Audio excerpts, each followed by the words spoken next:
What's up? It's your boy Domuto. We're back with other videos. Today, watching Unreal Gaming. Broly versus Vegeta rematch. Goku learns about Beast Gohan. Dragon Ball Super manga, chapter 101. Right? Yes, sir. Look, man. We all had to sit through that Cell Max arc again because we watched the movie. But I'm so glad they started a new chapter, and I saw the leaks. I know y'all see the leaks. I see the leaks, so I'm excited for this, and I'm ready to watch it. So let's get into it. I'm gonna tell you, it's like 3:30 in the morning, and I've been sipping a little bit, so hopefully I don't fall asleep. I think I'm dead though.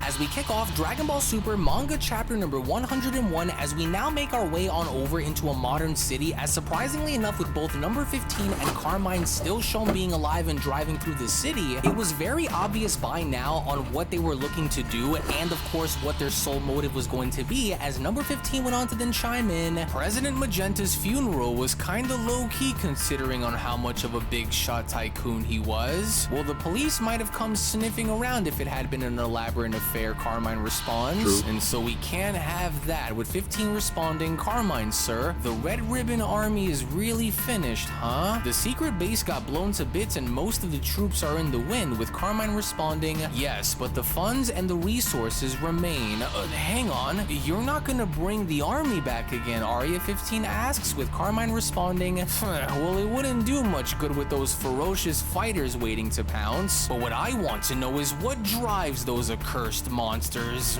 and how they vex me. So it was King Piccolo and Son Gohan who took down Cell Max in the end, right? 15 went on to ask, with Carmine responding, it was Gohan and Piccolo before Cell Max came to life, and so we didn't witness his end with our very own eyes, but assuming that it was those two who triggered his detonation, then we can safely say that so as long as they live, the army cannot be revived. To which, interestingly enough, as number 15 and Carmine remained in traffic, it was only upon them having to look out and seeing something very extraordinary happen before them, with neither of the two happening to believe as to what they were seeing happen before them, as what they just so happened to have been witnessing was none other than Saiyaman X1 and Saiyaman X2 Goten and Trunks being shown getting into action and punching around and coming in between a bunch of bank robbers from stealing money from a bank and having to prevent them from leaving, which just so coincidentally have happened to garner Carmine's attention, and even having to prompt Carmine in exiting his vehicle to see this, because as Carmine was carefully having to observe as to what was taking place before him, Goten and Trunks by no means were in any sort of trouble in taking their superhero roles once again very seriously, and not only going as far as to demonstrate speed, skill, strength, and of course professionalism, but it was just before you know it, as Carmine had gone out of his vehicle to see what was happening, Goten and Trunks were already then shown having to take care of business that even went as far as to leave Carmine baffled, as not only were Saiyaman X1 and Saiyaman X2 shown having to catch bullets from a gun, knock bank robbers out on down to the ground, and even go as far as to make sure that no money was stolen from the bank and no other civilians were hurt on the street, which subsequently put an end to the bank robber's scheme in having to steal from this specific bank, because with Carmine's jaw on the ground in not believing as to what he was seeing, Goten and Trunks made sure to make quick and easy work of the overall situation by also making sure that nobody else was hurt in the process, as Goten then went on to chime in, alright, I don't think there are any more robbers inside either, with Trunks asking, what gives? Our first mission in forever and it's already over? Man, they went down like wet noodles. Well, fight regular humans, too bad, huh? Goten questions, with Trunks responding, well, maybe we were too eager to kick butt after being away from all that superhero stuff for a long time. Did you just see those two in action? Carmine went on to question. What absurd strength. Could they be the solution? As Goten and Trunks were from there shown having to hand on over the money to the cops, with Carmine creeping up behind them, in which with Carmine trying to do his best and not having to blow his cover, was when Carmine then went on to respond,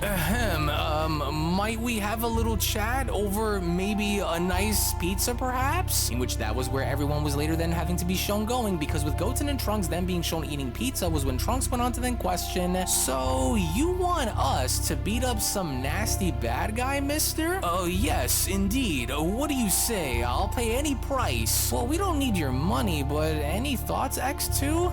It doesn't sound like a particularly heroic mission, Goten responds. Yeah, I'm thinking the same thing, Trunks chimes in. The thing is, we help people that are in trouble, mister, you know? No, of course, I see, Carmine responds. Well, you two must be scared of this foe, but it's okay. For you play the part of valiant heroes, but you won't dare play them face niggas in his anyone out of face. your league. Do I have that right? In which Carmine knew that this was going to be their trigger, as Carmine then went on to chime back in. As alas, even when this villain that I speak of is a threat to all— Alright, listen, Mr. Trunks went on to stand up. Nobody out there is a threat to us, you got that? And we don't run scared, okay? No, don't trouble yourselves, Carmine responds. You're loath to risk your lives, I get it. Well, I don't really think that you get how amazing we are, Goten responds. Yeah, you need us to prove it? Then fine. Who is this evildoer that we're gonna be dealing with? Trunks went on to then continue. Well, rumor has it that he and his dastardly allies are plotting world domination. A major player, Goten went on to then question. Whoa, yes, as major as they come, and this shadowy figure has concealed his very existence. Interesting, Trunks responds. Well, maybe they talking about Gohan. How awesome I am. You mean to Mai? Well, yeah, Trunks responds. Well, I mean, you'd need them to film us in action then, right? As within the quickness, as soon as number 15 was shown having to whip out a camera was when Goten and Trunks went on to then chime back in. Well, alright, you've got yourselves some heroes then, mister. Oh, great to hear, Carmine responds. And of course, you'll need to be well compensated once this foe is dealt with, right? Like I said, Trunks responds, keep your cash. Keep your dirty shortly money, after, you as Goten dirty and ape, Trunks were you shown filthy getting ape. in the back of Carmine's vehicle, as the vehicle was now beginning to take off, we only from that point then make our way on over back onto Beerus's planet, in seeing surprisingly enough another fight take place, except this time, following the previous war that was waged on Beerus's planet involving Goku and Vegeta, this time around, the battle that was shown taking place was involving none other than Vegeta yet again, but this time happens to also include Broly, which really also goes as far as to demonstrate how strong both Vegeta and Goku respectively have gotten since the days of fighting Broly during the event of Dragon Ball Super Broly, because instead of having to look either worried or nervous at the fact that Vegeta was indeed actually going to be fighting Broly, instead, Vegeta had appeared very confident in his abilities to beat him, to which surprisingly enough it didn't look as though Broly was actually able to keep up with base Vegeta, which goes as far as to show you the difference in their power, at least now, because the very moment Vegeta had gone as far as to kick Broly away, only for Broly to be shown bouncing right back, was when Broly was then beginning to showcase more of his aggressive side by raining down a hailstorm of energy blasts right down at Vegeta, but rather than be showing having to try and escape Broly's attacks or even counter with his own attacks, what Vegeta ended up doing instead was Vegeta actually ended up standing his ground in having to deflect and smack each and every single one of these blasts away, Vegeta. which even gone as far as to surprise Broly, as Broly was not expecting for Vegeta to do this until you just more skills, like you got more experience than Broly, man. You know what I'm saying? Vegeta being shown getting behind Broly and kicking So Broly like, right oh, well, back Broly's down. too The very cocked, moment like, Broly you was know, shown having to hit the that floor, you experience can kills. see the look on Broly's face that he is now beginning to feel tremendous amounts of pain, until it was from out of nowhere, surprisingly enough, Vegeta was already shown having to meet Broly back down by putting his arm around Broly, as Vegeta then went on to respond, "Are you going to snap, Broly?" But Broly was not having it, because even despite with Broly's when the best anime attempts in comes trying back, to bro, I want the backhand anime to Vegeta come across back, the bro. face I with know Vegeta being shown leaping people away, wanna watch that Broly was Dragon quick Ball to go right back Dame, on hot the pursuit by Dame, having to whatever. chase Vegeta down, and from that point being shown having That to shit wind look his arm alright, back but, for a like, I massive wanna see attack, this as it shit. also looked as though Vegeta was going to Broly's give it to a him, because regular Vegeta character. was in Now, who fact don't wanna see actually that in the standing anime? his ground in allowing for Broly to do so, until, surprisingly enough, it was just upon the moment of contact with Broly being shown smashing his fist right into Vegeta's face. With Vegeta being the warrior that he is, by no means was he willing to back down, run away, or do anything to kind of avoid this, so instead, you can see his body begin to buckle under the sheer force that Broly had delivered in punching Vegeta square in the face, so much so that even blood was beginning to drip down from Vegeta's face and down onto the ground, until Vegeta was then shown having to smile, which is a clear indicator of Vegeta's ruthless ultra ego nature, given the fact that this was the exact smile that Vegeta had upon even having to fight Granola, as this bloody smile by and large was the last thing that even Broly himself had expected to see, because even despite the fact that with Vegeta being shown now having to open his eyes and addressing Broly was when Vegeta then went on to respond, "Anger isn't a bad bad thing. Rage is the source of a Saiyan's power, in fact. However, your issue is that you lose yourself to it. As with Broly left dumbfounded as to what he was looking at because he was not expecting for Vegeta to last this long to begin with, was when an aggressive Vegeta was from there shown having to transform into a Super Saiyan, and literally from that point being shown knocking Broly back, which is also another massive surprise considering the difference in power between them at this given point in time now, because even despite with the fact of Broly not willing to back down from Vegeta, then went on to respond, do not suppress your rage, but instead control it.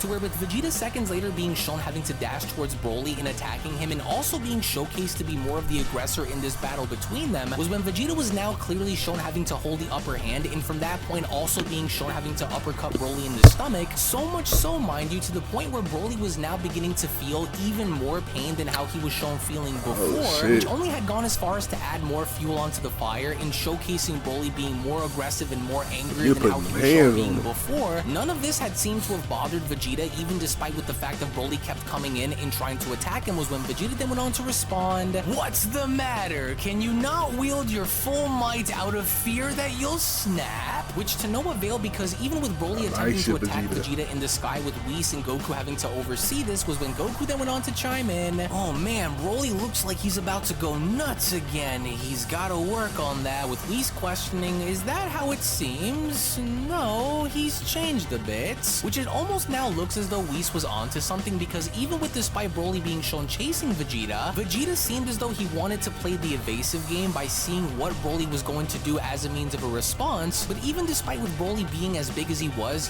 still as agile as Vegeta in being shown bouncing off of Beerus's tree, which really went as far as to catch Vegeta off guard, because Vegeta was not expecting for Broly to do this, so instead, Vegeta had attempted in firing off an energy blast with Broly effortlessly being shown knocking it away, only to from that point have Broly knock Vegeta on down, with Broly going down with him, until, with Broly now noticing that Vegeta was nowhere to be found, only for Vegeta to be shown hiding behind the tree. Vegeta was trying to gauge Broly here and seeing if Broly was able to detect as to where he was, which moments later turned out to be the case, because despite with Broly being shown firing multiple energy blasts within Beerus's forest, Vegeta had attempted in making a run for it just to see if he can use the trees as a means of cover, but despite what it was that Vegeta was trying to get behind, none of it mattered in the end to begin with, because even with Broly shown blasting the entire forest away only to have Vegeta come back out and dashing towards him, was when the two of them were once again shown locked in a very heated exchange, only for the two to be shown then having to break away, with Goku then having to respond, oh yeah, wow, he's really holding his own against Vegeta. Yes, for we've witnessed some growth at last, but the true training has only just begun, Whis continues. To battle without losing yourself is an achievement, Vegeta went on to acknowledge Broly by powering back down, but you seem a little unable to unleash your true might.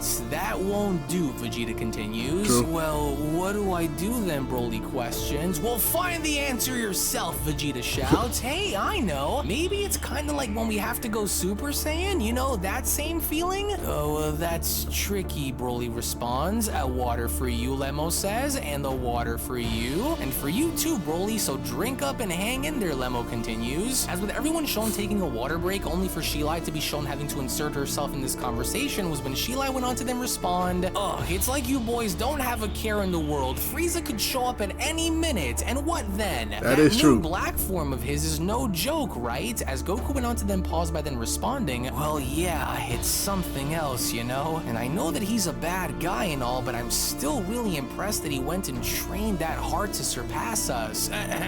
No, you've got something to say, Lord Beerus? With Beerus responding, there's always going to be someone or something that's stronger than you, and so keep plugging away with that training, and once you're stronger than me, I'll nominate you as the next god of destruction. Okay, Beerus went on to tell Goku, with Goku Beerus said he's still strong, nigga. Don't think I told you that like job's that. Not for me. Hey, Whis, did I hear that Earth was on the brink again? Well, indeed, a fearsome beast dubbed Cell Max had emerged to threaten the planet. Really, you don't say. And so how do they beat it, Beerus questions, with Whis responding, well, surprisingly, it was Goku's boy Gohan, actually. Along with Piccolo the Namekian, they led the triumphant charge against that monster, with Beerus questioning, Goku's son, this guy's a dad? Well, do you mean to say that you've forgotten about Gohan? Gohan? Let's see, well, I guess he doesn't leave much of an impression, so no. And according to Bulma, Vegeta went on to chime in, Gohan may have surpassed even us in this particular battle, Kakarot. You mean it? Well, I wish I could have been there, and it must have been during me and Vegeta's duel, so we didn't sense his ki. Well, indeed, Vegeta responds, the duel which you lost to me. I kind of want to see Ultra Ego versus Beast Gohan. Vegeta, as all the while in the meantime, when then venturing back on over to Earth and seeing as to how number 15 and Carmine had now driven up to Gohan's house, was when Carmine then went on to ask, are we here? Is this the villain's lair? Sure, 15 responds. Excellent. We'll summon him out here for us then, number 15. Do I gotta? Well, worry not, for we have the Saiyaman X duo on our side. But my last visit here didn't end so hot. Oh, you coward. To which moments later, as soon as Carmine was shown exiting the car and drawing his gun forward and shooting all around Gohan's house, even the boys themselves were terrified after having to see this, with Gohan being shown having to pop out from his window and then asking, whoa, what's going on? Ah, there you are, son Gohan. And without having to waste a second, upon having to see Gohan jump out of the window was when Carmine then began to shoot directly at Gohan. But despite with Gohan being shown catching each and every single bullet that Carmine shot, was when Gohan then went on to shout, hey, would you mind not doing that? Oh, wait. Oh, it's you people again. And you're here to kidnap my dad a second time? Not on my watch. Talk your shit, Gohan. Never. Never! To which within that very moment, once again, just as we've seen be done against Cell Max, was when Gohan had erupted with absolute fury and thinking about his daughter and transcending back into his beast form, with Gohan now meaning serious business, as by no means is he going to allow for his daughter to be kidnapped again, to which the very second Goten and Trunks were then shown having to see what Gohan did and having to duck under their seats, the two boys by no means wanted any sort of part of this to begin with, as the boys went on to then utter, that's crazy! He's going beast mode like it's nothing! What do we do? As all the way back on Beerus' planet, as Gohan was then shown having to do this, was when Goku and Vegeta had gone as far as to sense Gohan, and from that point even going as far as to put their food down, as Vegeta quickly went on to then respond, Kakarot, do you feel that? Yeah, we know that, Ki Goku responds, to which little by little, as Beast Gohan was slowly beginning to approach Carmine, with Carmine trying to do his best in getting back inside of his car, Gohan by no means was going to stick around and having to wait for Carmine to go anywhere, as Carmine then went on to shout to the kids, it's showtime! He's the target! Go eliminate him! Go, go, go! But the second Gohan reached the car door and noticing that Goten and Trunks were behind it, was when the boys absolutely had a heart attack and having to greet Gohan, with Gohan having to ask, Goten? Trunks? Whoa, whoa, whoa, whoa, no real names, come on, you'll blow our secret identities. Why are you with them? Gohan shouts. What's going on around here? Explain now. You see, what had happened was,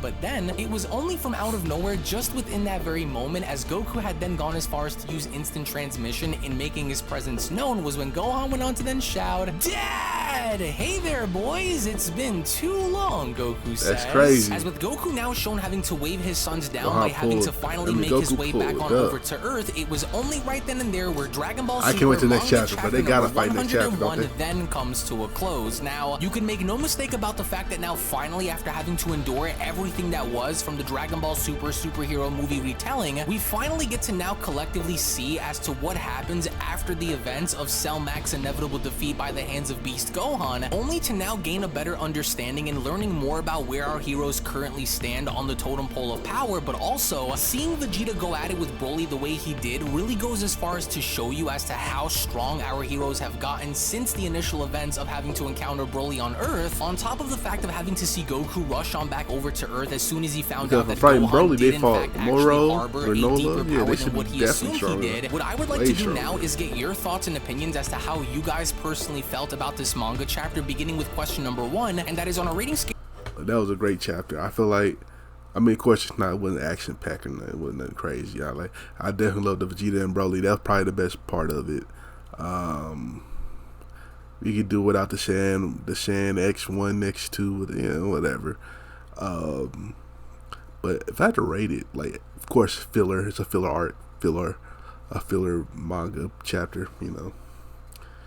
Um, for filler wise, I'll rank it in filler wise. For a filler, this is pretty for out of 10. I'll give it an 8, a solid 8 for a filler. As like just a regular story, I say solid 7. So it's not that far off. So I'll say that. But I'm very excited to see what's going on. I'm guessing they about to start up the Black Freeze arc, and that's about to be fire. And man, shout out to Toriyama and shit. You know what I'm saying? And make sure you check out the last time I react to a Dragon Ball Super manga, and make sure you check out another story from Unreally Gaming right here. And make sure you like, comment, subscribe, and I'll catch you next time. Peace.